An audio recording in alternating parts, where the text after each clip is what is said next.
Welcome back to Portiverse OCs. In this episode, we will cover the first successful banking engine to work for Gordon's Hill, Antares. Antares is an O-10-4T and is the largest tank engine to work on Sodor. He is also among the most powerful engines to have ever worked on an island altogether, so he is pretty strong. Like the previous episode, we will go over the character's backstory in detail, and then go over their character traits and what they are like personality-wise. We will start at the very beginning. Here we go.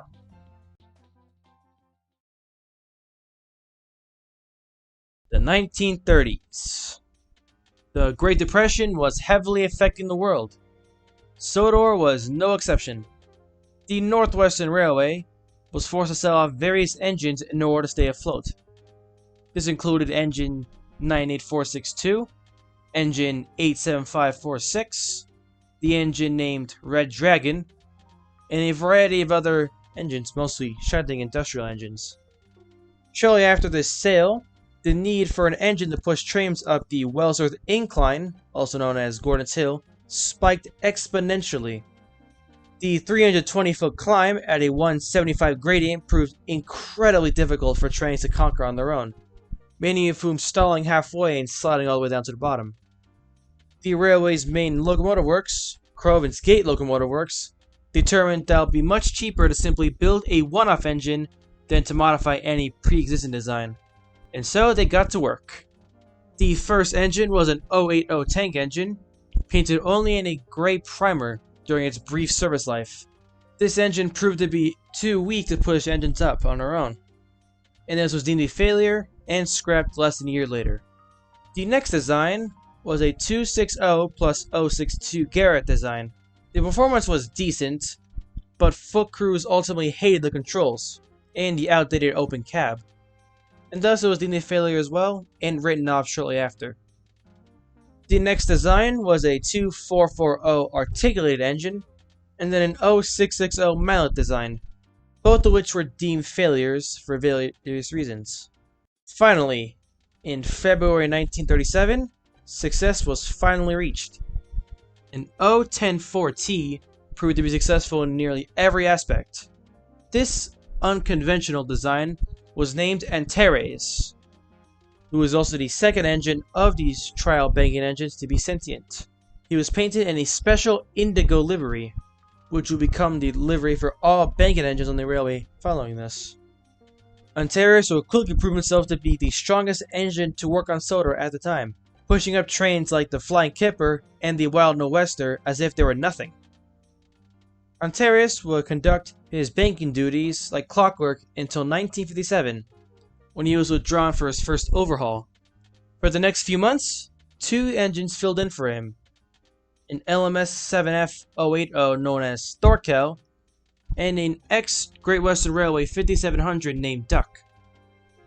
Duck would leave Wellsworth following his close shave with the Crosby barbershop, and Thorkel would stick around a little while longer when Antares returned from his overhaul.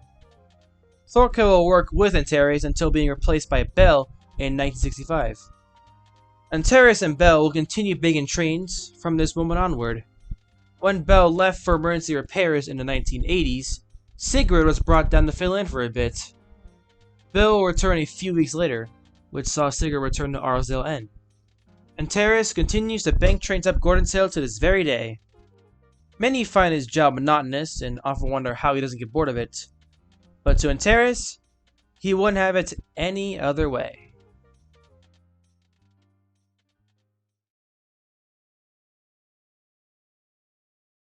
When it comes to character, Antares is considered quieter than most, but also very observant. He often spends time waiting for trains to come by requesting assistance up the hill, so much so that he actually memorized the general pattern of who comes through at each time of day. Antares is also considered the lawful neutral type. Essentially, no matter what conflict erupts, let's say for example steamies versus diesels, both sides, or in all sides, will respect Antares, more so because he's done nothing wrong to them. On top of that, his job is pretty crucial to the railway's operations. Antares most often hangs out with Belle, since she's the other banking engine at Willsworth. Many people assume that they are dating, but both of them have agreed that dating was not a good idea. They are happier as besties. Basically, they have a Yuji Nomura dynamic, if you know what I mean. Antares is also good friends with various coaches and brake vans. He usually talks to the sentient ones when shunting trains up the hill. One of Antares' faults is that he will always push through for his work no matter what. Even when he is sick or severely damaged, he'll push through even if it means ripping his little parts, and that can be dangerous to his health.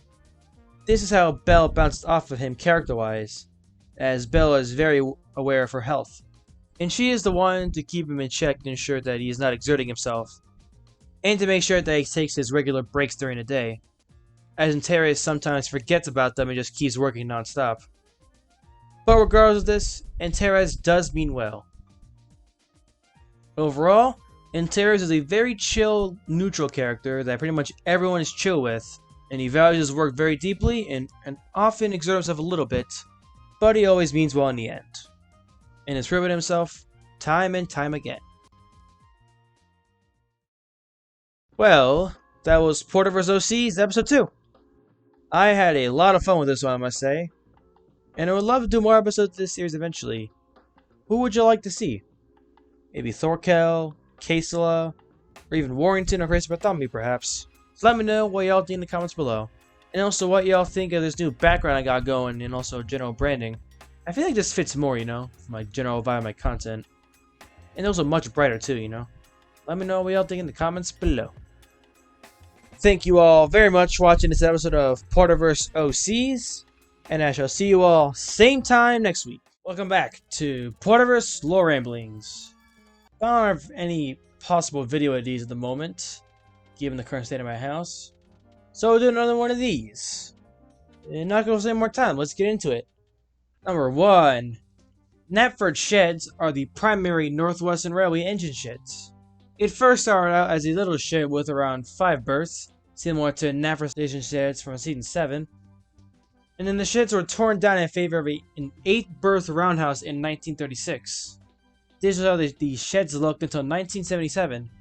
This is when the sheds were torn down again and rebuilt as a massive 20-berth shed with an even larger turntable. Even Flying Scotsman can fit with both of his tenders and still have extra room. All of the mainline engines sleep here on the regular, and even some of the Branson engines on occasion, depending on where they are at the end of the day. These Knapford sheds are almost always used to house any visiting engines too. And yes, I do plan to add these sheds to my eventual layout once I can build on my own. When I have my own house, of course. That'll be the dream. Number 2. When it comes to sentient engines, there is a less than 3% chance of bursting their safety valve when scared well enough for steam engines. This has only happened a few times ever in recorded history. One of the few instances was when Percy scared Edward one time in 1926. It is incredibly rare for this sort of thing to happen. As a matter of fact, this instance with Percy and Edward was only the second time it ever happened. If you do scare a steam engine well enough, there is a very slight chance it can burst their safety valve. It's gotta get good enough, you know? Number 3. Loam Hat is the brother of Sir Stephen Tom Hat III. He became the manager of the Sodor Bus Company when the Northwestern Railway purchased it in 1979. Stephen Hat's thing is trains, while Loam Hat's thing is buses. He will maintain his position in the company until retiring in 2011. And a memorial plaque was placed at the Sodor Bus Company headquarters in Lower Tidmouth following his death in 2012. And he is honored every year on his birthday ever since. Number 4. Sodor is home to 2 racetracks. One is located in Farquhar, and the other is located in Kelsthorpe. Races are held on occasion in a seasonal schedule, and nowadays they only run exclusively classic race cars. One of these classic race cars is in fact the motherfucker known as Ace. He usually races at Farquhar, and annoys the living shit out of Thomas whenever he gets a chance. Not even Bertie likes him, that's kind of the weird thing. To even get on Bertie's bad side. Number 5. Caroline and Elizabeth both have ties to the Skarloey Railway. Elizabeth was once owned by Sir Handel Brown, and Caroline was preserved by Mr. Percival. Caroline used to be owned by various Soda residents before being purchased by Percival for inspections and leisure. And Elizabeth remained in Scarlet Railway hands after Sir Handel Brown's death. It is now part of the trio known as the Mountain Road Girls. The Mountain Road Girls consist of Caroline, Elizabeth, and Madge. They are the three main road vehicles owned by the Scarlet Railway, and are often part of road galas on occasion. And they're all still around today, and are the absolute closest of friends. Number 6. Sigrid, the mini rail car, does in fact exist.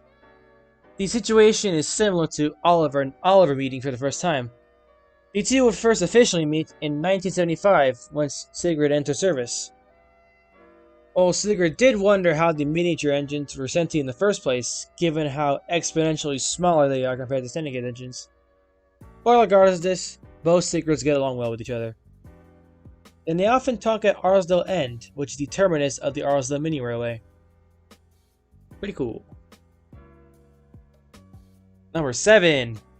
The blister engines of the Arsdale Mini Railway were built alongside Sigrid in 1975. However, they are both 8-wheelers, and are much longer in length as a result. And they are named Dominic and Diane respectively. They are the chaotic twins that are essentially the bash and dash of the Arsdale Mini Railway, and Sigrid is the one who usually keeps them at bay, given that they are technically her younger siblings. So yeah, it's the blisters and the Porterverse. Thank you all very much for watching this episode of Porterverse Lore Ramblings, and I shall see you all same time next week. Okay, we are finally fucking back. I do apologize for being away for pretty much all of March, but thankfully the work trip didn't last as long as I anticipated, and also the aftermath afterwards was fairly smooth too. I can tell y'all are understandably tired of the marathons given their performance of the last 3. I figured it would be best to come back with a bang, and what better time to be than to present a model I've been wanting to make for a number of years now. She is also one that I've been teasing for the last about 2 years now. Here is my model of Sigrid. Sigrid is the very first OC created for the Porterverse. She was initially created well before the likes of Thorkel and Terrius Archibald and all of them. Sigrid was the very first one created in the fall of 2022. Now let's get into her official backstory. Here we go.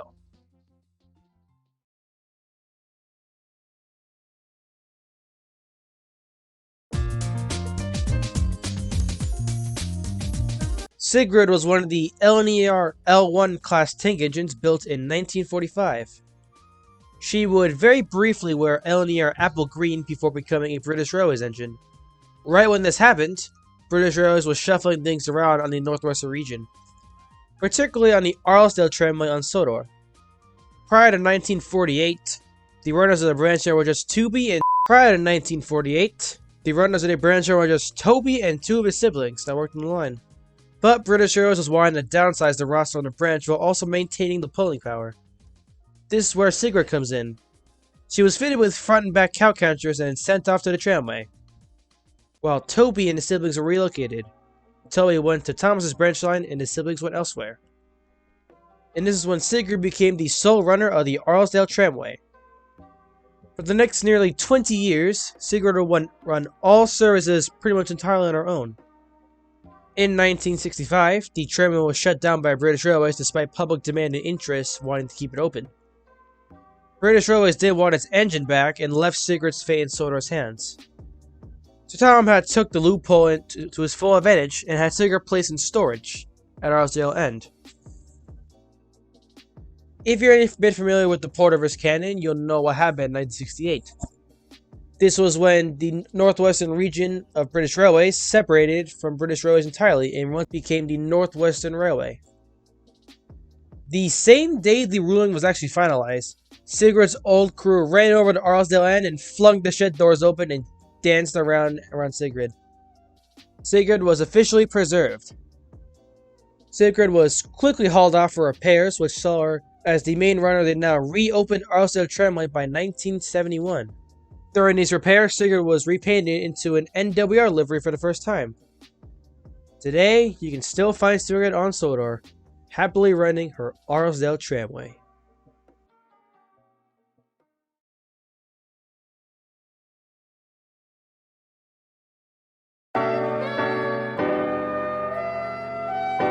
Sigrid's model was a ton of fun to make, as she is also the most unique in the sense that she's the first engine in the collection to have custom fitted parts.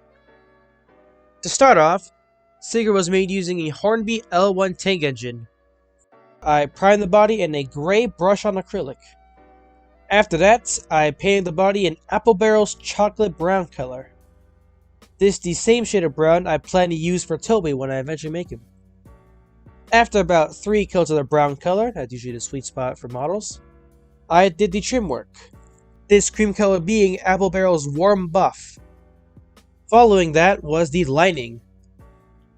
This color being Apple Barrel's cobalt hue. It is a very tedious yet doable process if you know how to do it right. Next step was the numbering. So the whole numbering process was just I took some masking tape and marked out a square that was also perfectly aligned as well to make sure it wasn't crooked or off center. And then I very carefully with tiny brushes and toothpicks wrote out the number 2 and the 6. And after the yellow paint dried, I went in with some touch-ups with the brown until it looked smooth. Boom. 2 and 6. And this was repeated for the other side as well.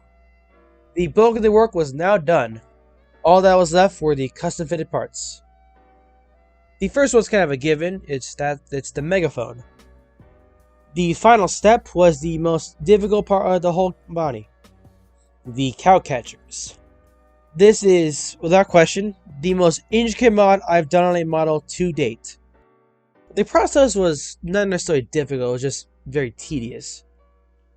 I started off by taking intricate measurements to ensure that cow catchers were the same width as a buffer beam and also wouldn't interfere with the wheels and everything. I then used some index card and cut out with the measurements. And then I took a few toothpicks, cut them down to size, and then very carefully glued them on to make sure they're all evenly spaced out and looked proper. After all that whole process, Sigrid of Arlesdale was finally complete. I am so happy with how she turned out. Absolutely so glad to finally have her in model form. And also while I'm here, I'm also going to give a brief bench update. Right before I left for the work trip, I gave my Porter model buffers finally, and also painted up his side rods red. I just feel like it's a really cool addition to him, you know? Just really seals them together, you know? And I think that's all the updates. Thank you all very much for sticking with me throughout the marathons. I am so glad to be back to making regular videos again. And I shall see you all same time next week, as always. Hello, everyone. Welcome to a brand new series here on the channel. Welcome to Porterverse OCs. In this series, I will go over each original character of my own creation that exists within my Thomas headcanon known as the Porterverse.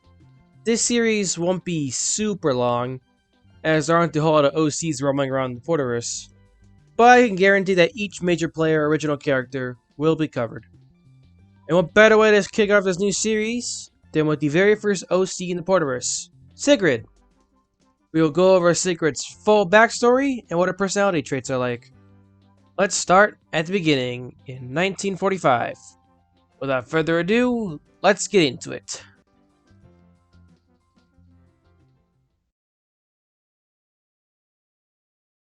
(1945) Doncaster Locomotive Works. Work on the first of Edward Thompson's L1 tank engine class is wrapping up. The first engine was completed alongside a twin, and both under service around the same time. One of these twins was none other than Sigrid, who was technically the prototype, as she was completed first. Sigrid chose her name after hearing crew members tell stories about the historical submarine figure. Sigrid loved how the real-life Sigrid of Arlesdale was one of Thorkel's trusted lieutenants and her many exploits in the 1090s and 1100s, and thus he chose the name Sigrid. Sigrid will wear LNER apple green until nationalization took effect in 1948, when she was repainted into British Railways black. Since Sigrid was technically an extra engine of her class, she was often left with little to do under the LNER in British Railways, and was mostly just a backup engine in case one of her other siblings was indisposed. As a consequence, Other engines paid little attention to Sigrid. Sigrid is an ambivert, and doesn't mind being left alone a whole lot, but would prefer to have more friends overall. Things would change for Sigrid in the summer of 1948, when the Arlesdale tramway fleet was in need of replacement on Sodor. In the sheds one night, with the other L1 and British Airways engines, a call was made for a volunteer to be transferred. As soon as the name Sodor was tossed around, Sigrid quickly jumped at the opportunity, and that was when Sigrid went to Sodor. Shortly after arriving on Sodor, Sigrid was fitted with the front and back cow catchers at Crovan's Gate Locomotive Works to comply with the Sodor law that requires all engines on the tramways to have front and back cow catchers minimum. After fitting out, Sigrid was promptly set up to Callan, the junction station that connected the Arlesdale tramway. This is where she met Toby for the first time. Toby would show Sigrid around and teach her everything about her new home. Following this, Toby would go on to the Farquhar branch line to work with Thomas and Percy. Sigrid would run the Arlesdale tramway as a single locomotive for the next 17 years. During that time, she made good friends with locals, rolling stock, and visiting engines alike. It was even reported that Sigrid had increased productivity and profits for the tramway by around 30%. Sigrid was finally happy with her new life. Things would sadly take a turn for the worse, however, when in 1965, British Railways pulled the plug on the tramway, and it was effectively closed. British Railways didn't care what happened to Sigrid, except for that they didn't want her to be in service anymore, and her fate was essentially left in the hands of the Northwestern region. The head of the region at the time, Sir Charles Topham Hatt II, knew that he couldn't just scrap Sigrid, but British Railways was also adamant on keeping her out of service. Because of this little loophole, Topham used it to his advantage and had Sigrid placed in storage at Arlesdale End. Worthy locals would look after her. Over the next 3 years, while tensions grew between Topham Hatt and British Railways, Sigrid sat in her shed at Arlesdale End, unable to move on her own. The tensions will come to a head in 1967 with Oliver's escape to Sodor revealing the true colors of British Railways. British Railways was secretly planning to scrap engines without notice in 1968, and Oliver was narrowly able to escape this. And given that there were a lot of tensions brewing between the two, the Northwestern region sued British Railways itself over this and many other issues. When the big legal battle finally concluded in 1968, the region was given independence, and British Railways was no longer in control. This will effectively make the Northwestern region the Northwestern Railway once again. The NWR was officially reborn. Just hours after the ruling came out, Sigrid's original crew ran over the Arlesdale End and flung her shed doors open as they danced around her in joy before getting her ready for the next chapter of her life. Sigrid was officially preserved. Sigrid was brought to Crovan's Gate Locomotive Works, where she was repaired and also repainted. Topham had allowed Sigrid to pick her livery herself. After some pondering, she eventually settled on Toby's livery, as he was the one who trained her when she first arrived and was the first engine since her mainland days that wanted to be her friend. Topham agreed, and Sigrid was painted up into Northwestern chocolate brown with cream accenting and blue lining. Toby was very humbled by this, as you can imagine. By early 1969, Sigrid was back on the Arlesdale tramway. Sigrid would eventually be joined on the tramway by the likes of Flora, a little tram engine, and 2 American diesels known as Riff and Jiff in 1972. Riff and Jiff were assigned to the interurban line that they connected via the middle station on a line known as Arlesbluff, and Flora was assigned to passenger duties on the tramway. The most recent addition to the tramway was a little bobber caboose named Bruno, who arrived in 1990. Sigrid will become the mentors of Flora, Riff, and Jiff, and the 4 engines will all eventually become great friends with each other. And that is where Sigrid's story currently is, still happily running her Arlesdale tramway.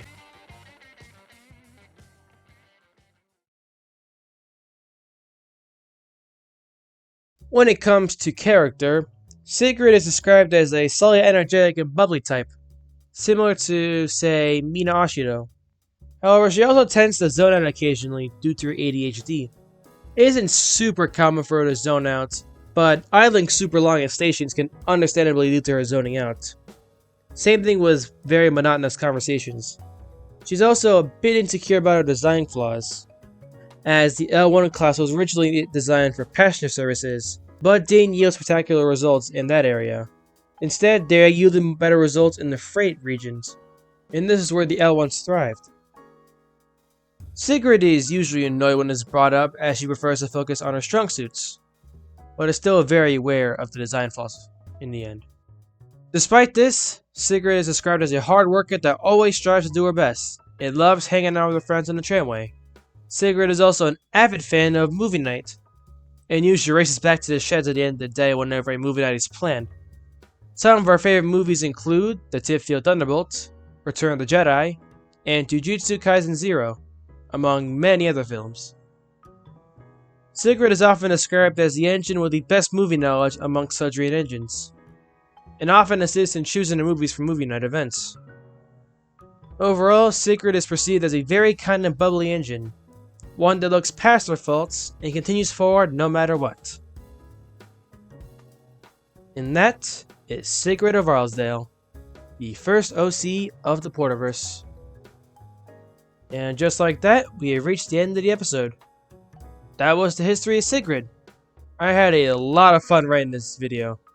And for those wanting to use Sigrid in their own stories and such, I kindly ask that you hold off for that for now, as I would like to finish her debut stories and get those out first.